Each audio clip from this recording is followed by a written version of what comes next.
actually stole the jobs and let Mexicans take all the blame. I got a bunch of H-1B cousins like, yeah, keep blaming the Mexicans. We'll be right here earning this good white money.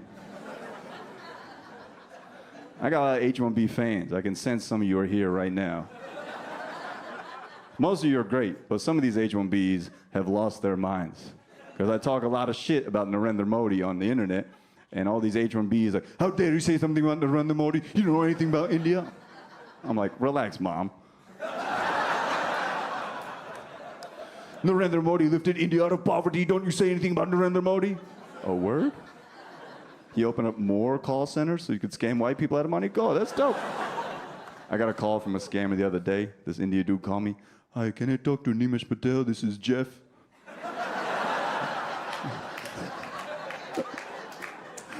No, it ain't, bro. No one named Jeff has ever pronounced Nimesh Patel correctly, okay? I got a plan. You do the back end work, I'll do the voice. We'll clean up in this motherfucker. You know, what's your social security number? Parsippany was so Indian that my elementary school had a translator. Another 8-year-old Indian kid that would translate for any Indian kid that couldn't speak English. And I transferred from one side of Parsippany to the other side of Parsippany in first grade, right around Christmas time. And I was so upset, I decided I would pretend to not speak any English. I was sitting there crying at my desk, and they send this little 8-year-old kid over and say, hey, buddy, I'll translate for you, man. No need to cry. I got you, bro. I was like, shut the fuck up. I speak English. I'm just trying to ride this shit out till break. If you snitch, I swear to God, I'll put your head between your ears. You understand me? So then he started crying. That night I went home, and my sister and I stayed up super late watching Home Alone and setting traps for my dad. That the next morning I had forgotten my ruse, that I didn't speak any English. And the teacher is reading something. She's like, Sally holds a apple. I was like, I believe it's an apple. She goes, you speak English? It's a Christmas miracle. Thank you, White Santa.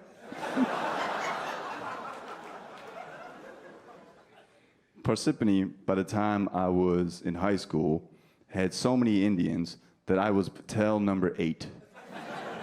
My senior class had 22 Patels, and I would always get this question, why are there so many Patels? Why are there so many Patels? Because we killed all the Smiths, that's why. It's over for you fucks. And when you grow up surrounded by that many of your own people, you learn this value called resilience. Because you know people always have your back. You could not be racist towards Indian kids in Parsippany. I remember one time some kid was like, you guys did 9/11. I was like, yeah, we did 9/11 and we'll do it again too. I got 19 cousins right here. I'm sure one of us knows how to fly. It's all trigonometry, bro. We'll figure that shit out. You want to go? Let's go. My sister's one of the most resilient people I know. Because she went through this, oh, Indian names are so weird. Indian names are so exotic. They're so weird. What does your name mean? Her name is Noka. It means boat. Not like hand-carved canoe or beautiful sailing vessel, just regular-ass boat. And she could have gone her whole life pissed off, annoyed at her name. But instead, she flipped it. This year for Halloween, she went as Lil Yachty. You understand? Resilience? SS Resilience. I grew up so Indian, we go to Indian-only parties. Every Friday and Saturday night, every Indian teenager in the tri-state area after Garba would descend upon Club Platinum in New Brunswick, New Jersey. Club Platinum, if you don't know, was the epicenter of some of the greatest Indian parties of all time. I've never seen so many Honda Accords and Toyota Camrys. Me and my 5 cousins would roll 6 deep in a Toyota Camry wearing different color Express shirts, looking like cell phone kiosk operators, dep gel out the ass, stiff as fuck. And we go to Platinum and we sniff girls' hair. That's what we did. That was our move. We called ourselves the Cuomos, you know? And we would pregame in the parking lot of a Dunkin' Donuts. If you don't understand, every Dunkin' Donuts in the Northeast is owned and operated by Indian people. We basically be pre-gaming like our cousin's driveway. And our pregame would be 1 bottle of Bacardi, 1 bottle of Coca-Cola, and 1 bottle of Curve Cologne. Curve, if you don't know, is a cologne. When you put it on, women go around you. One night we got so fucked up that we had to sleep in the car. The next morning, there's 6 Indians in neon shirts, hungover, in a Toyota Camry in the parking lot of a Dunkin' Donuts. And then there's a knock on the window, and it's an Indian cop. And I look up, and my first thought is an Indian cop. His parents must be mad disappointed. I'll roll down the window and say, "What are you boys doing here?" Luckily, I was quick enough to just be like, "Waiting to start our shift, officer." "You want a French vanilla? I got you." I started drinking my senior year. I had my first sip of alcohol when I was 13. And thank God that Johnny Walker Black is disgusting to a 13-year-old Indian kid. Because if it was something delicious like Mango White Claw, I definitely would have drank all throughout high school. I would end up at Rutgers University. And then I'd definitely be a doctor, right? That's, of course, that's the path. Thank you, Johnny Walker Black, for saving my life. Don't get me wrong, I was still pre-med, obviously. I was pre-med finance at NYU. I could have been most of you people. But I dropped pre-med my junior year because I got a C in organic chemistry. I got a C in organic chemistry because I failed the lab. I failed the lab because we were making some compound in this lab, and I accidentally made some cocaine-adjacent compound.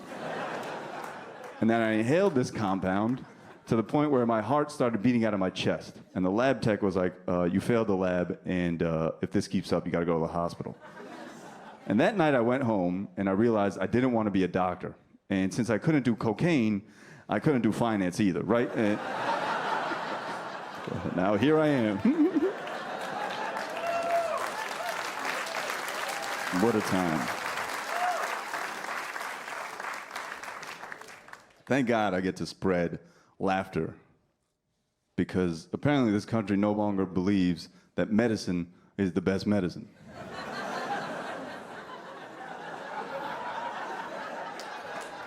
We'll try anything else, but medicine? No, no, no, no, no, no, no. Science is for retards. What? What? There's people that don't believe in science in this country, and they're not even black. Black people have a legit historical gripe against science. The rest of us are eating ketchup, ignoring the fact that ketchup is science. You realize that? Ketchup is science.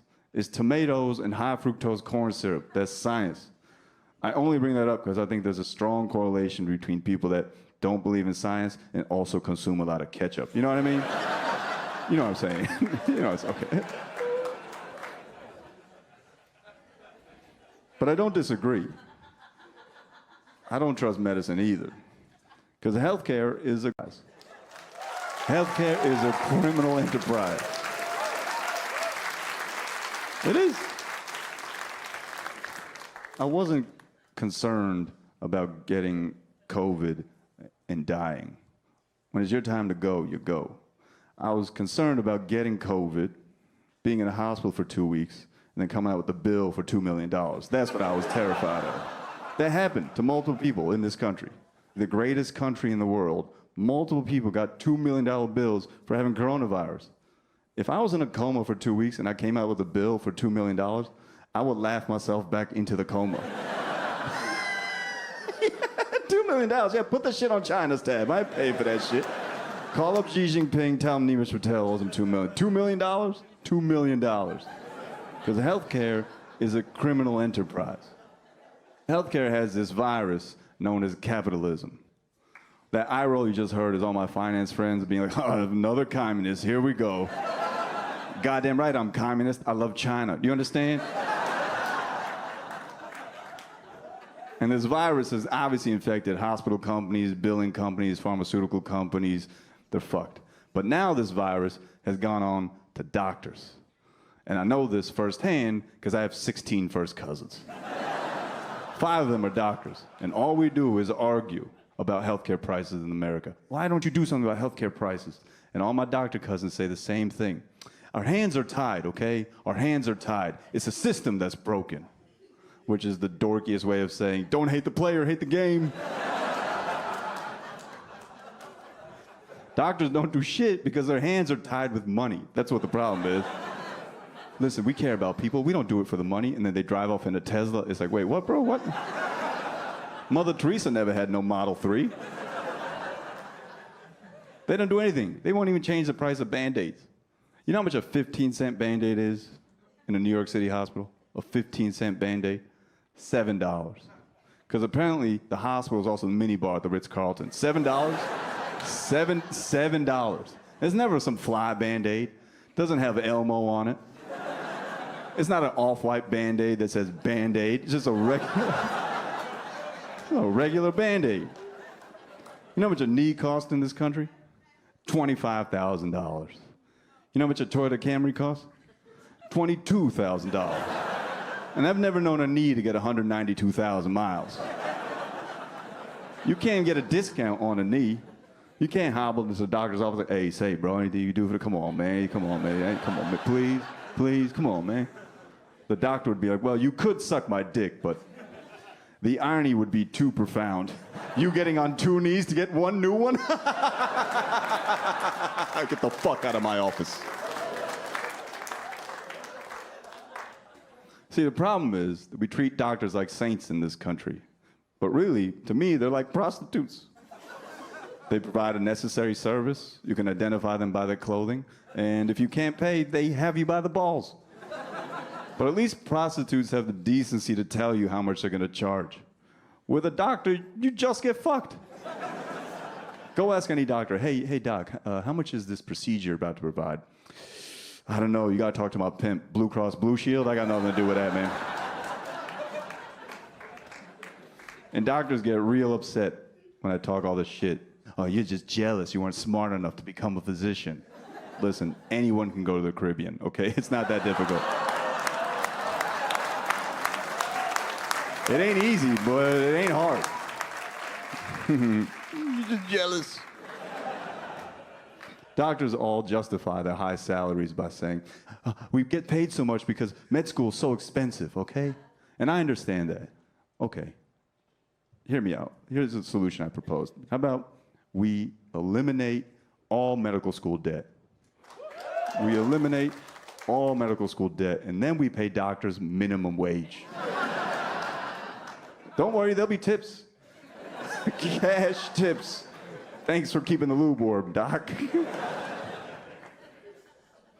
Any doctors here? Yeah. Clap if you're a doctor. You're a doctor? Where are the other doctors at? Doctors. Okay, staff, please make note of where the doctors are. And by the way, if you're afraid of saying you're a doctor, just pretend I'm a pharmaceutical sales rep. Okay, we got doctors here, got doctor here, doctor here. I know I've been harsh. As a special treat on your way out, you'll be charged $400 for no fucking reason. Surprise medical bill, bitch! That's what happens. Facility fee for stepping into this motherfucker. I don't fully blame doctors. Yeah, obviously insurance companies and all that shit, they deserve most of the blame. Doctors are our last line of defense. But I also think Americans do not deserve health care. We need it. Deserve is the wrong word. We don't care about our health. How do you deserve health care if you don't care about your health? I know I don't deserve health care. I recently discovered exactly